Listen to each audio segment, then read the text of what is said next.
it's like the punishment is in the avoidance. Like, if you're living as an addict and you constantly trying to hide and escape, like, you live in agony. And so it's more like it's kind of like, if anything, I feel like I've kind of discovered this path, which a lot of other people have. It's not unique, and I'm just trying to help people find it too.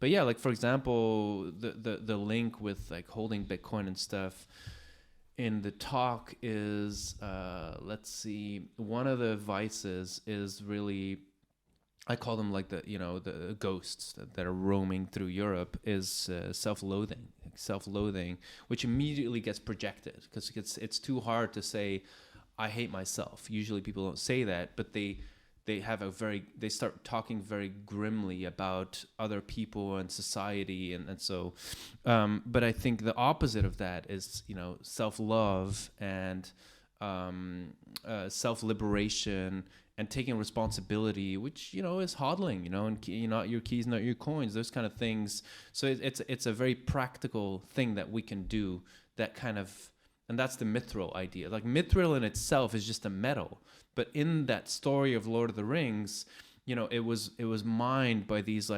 consistent dwarves with all their power, and then the elves, they would smelt it and create the mail out of it, and then it's gifted to Frodo by this mysterious woman Galadriel. And so it's like a symbol of friendship and courage, and so it gives him hope and courage throughout his journey.